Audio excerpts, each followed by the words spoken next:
কোষের ভেতরে কিন্তু একটা বিশাল জগৎ আছে, যার অনেক কিছুই আমাদের চোখের আড়ালে থেকে যায়।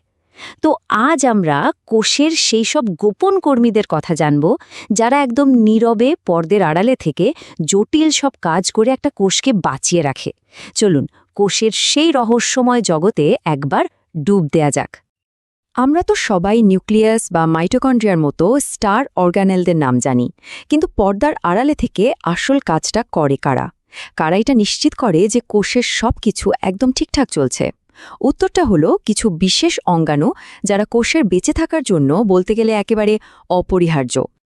একটা কোষকে যদি একটা ব্যস্ত শহরের সাথে তুলনা করা হয়, তাহলে আজ আমরা সেই শহরের বিশেষ কর্মীদের সাথে পরিচিত হব, মানে যারা শহরের সবচেয়ে কঠিন আর বিপজ্জনক কাজগুলো সামলায়। অনেকটা ধরুন শহরের বর্জ্য ব্যবস্থাপক বা জরুরি পরিষেবা কর্মীদের মতো। একটা অদ্ভুত ব্যাপার কি, কোষ তার নিজের কাজের প্রয়োজনেই কিন্তু প্রতিনিয়ত এক ধরনের বিষাক্ত পদার্থ তৈরি করে ফেলে। এখন প্রশ্ন হলো, কোষ কিভাবে নিজের তৈরি করা এই বিষ থেকে নিজেকে বাঁচায়? এটা কিন্তু ওর বেঁচে থাকার জন্য এক বিরাট চ্যালেঞ্জ। আর এই মারাত্মক সমস্যার সমাধান করতে যে হিরো এগিয়ে আসে, তার নাম হলো পেরক্সিজোম। এটা হলো কোষের নিজস্ব ডিটক্স ইউনিট, যা কোষকে একরকম আত্মহত্যার হাত থেকেই বাঁচায়। প্যারক্সিসোমকে মাইক্রোবডিও বলা হয়, মানে খুবই ক্ষুদ্র একটা অঙ্গাণু। এটা একটা মাত্র স্তরযুক্ত পর্দা দিয়ে ঢাকা থাকে, আর এর ভেতরটা বেশ দানাদার। আমাদের লিভার আর কিডনির কোষগুলোতে এদের সবচেয়ে বেশি পাওয়া যায়। আর যাবেই বা না কেন, ঠিক ওই জায়গাগুলোতেই তো আমাদের শরীরের বিষাক্ত পদার্থ পরিষ্কার করার কাজটা সবচেয়ে বেশি হয়। সালটা ছিল 1967। এই বছরেই বেলজিয়ান সাইটোলজিস্ট ক্রিস্টিয়ান ডি ডুভ এই গুরুত্বপূর্ণ অঙ্গাণুটা আবিষ্কার করেন।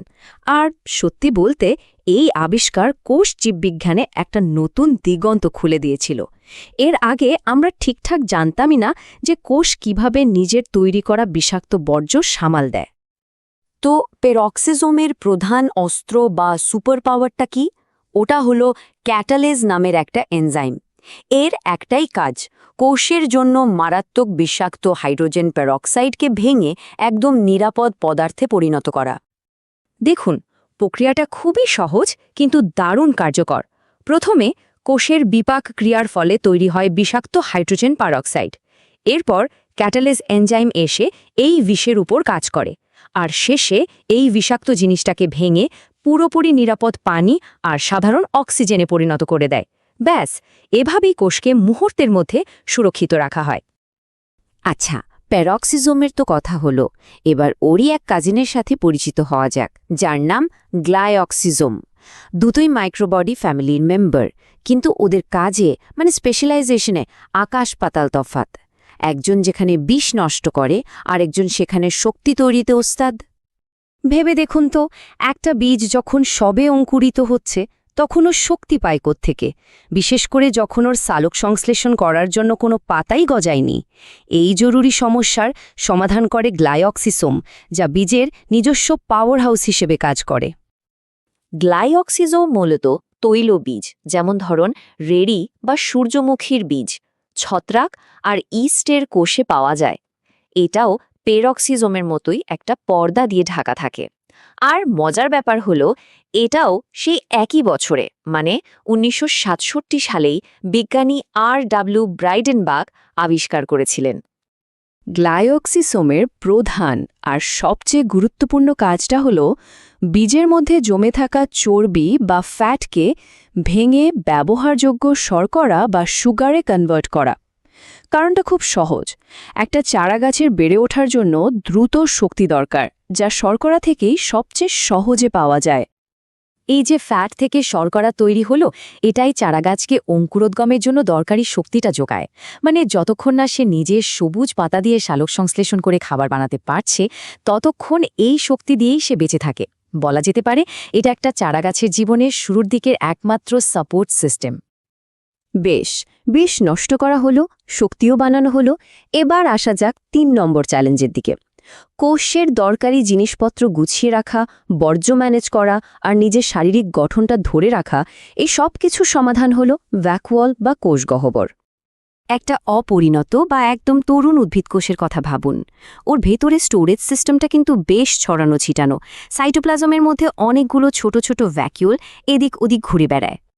কিন্তু কোষটা যেই পরিণত হতে শুরু করে তখন একটা দারুণ ঘটনা ঘটে। এই ছোট ছোট ভ্যাকিউলগুলো সব একসাথে জুড়ে গিয়ে একটা বিশাল কেন্দ্রীয় ভ্যাকিউল তৈরি করে। এটা এতটাই বড় হতে পারে যে একটা কোষের প্রায় ৯০% জায়গায় একাই দখল করে নেয়। এই বিশাল ভ্যাকিউলের চারপাশে যে পর্দাটা থাকে তার একটা বিশেষ নাম আছে, টোনোপ্লাস্ট। আর এটার একটা দারুণ বৈশিষ্ট্য হলো এটা অনেকটা রাবারের মতো স্থিতিস্থাপক। এটাই কোষকে ভেতরে জলের চাপে ফেটে যাওয়ার হাত থেকে বাঁচায় আর একটা নির্দিষ্ট আকার ধরে রাখতেও সাহায্য করে। ভ্যাকিউলের ভেতরে তরলটাকে বলে কোষরস। এটা কিন্তু শুধু সাধারণ পানি না, এটা আসলে পানি, খনিজ লবণ, শর্করা, প্রোটিন, ফুলের রং তৈরির পিগমেন্ট, এমনকি বিভিন্ন বর্জ্য পদার্থের একটা জটিল ককটেল। এই কোষরসের ভেতরে আসলে কি থাকে? এর বেশিরভাগটাই পানি, তবে তার সাথে মিশে থাকে অজৈব লবণ, গাছের জন্য দরকারি শর্করা, এমনকি কিছু প্রোটিন আর কোষের জন্য ক্ষতিকর বর্জ্য পদার্থ। মানে এটা যেন কোষের জন্য একাধারে একটা ভাড়ার ঘর, আবার একটা ডাস্টবিনও বটে। তাহলে যদি সংক্ষেপে বলি, ভ্যাকুয়ালের 4টে প্রধান কাজ। ১. এটা কোষরস আর বর্জ্য পদার্থ জমিয়ে রাখে। ২. কোষের ভেতরের পিএইচ ব্যালেন্স ঠিক রাখে। আর ৩ এবং ৪, ভেতরের জলীয় চাপটা বজায় রেখে কোষকে একটা সুন্দর, সুনির্দিষ্ট আকৃতি দেয়। তাহলে পুরো আলোচনা থেকে আমরা কি দেখলাম? এই অঙ্গাণুগুলো আকারে হয়তো খুবই ছোট, কিন্তু কোষের বেঁচে থাকার জন্য এরা অপরিহার্য। এরা প্রত্যেকেই নির্দিষ্ট কিছু সমস্যার স্পেশালিস্ট সলিউশন, যা কোষের সামগ্রিক সিস্টেমটাকে সচল রাখে। চলুন এক নজরে আজকের আলোচনার মূল বিষয়গুলো আরেকবার ঝালিয়ে নেওয়া যাক। পেরক্সিজোম হল কোষের ডিটক্স ইউনিট, যা প্রাণীর লিভার আর কিডনি কোষে বিষ নষ্ট করে।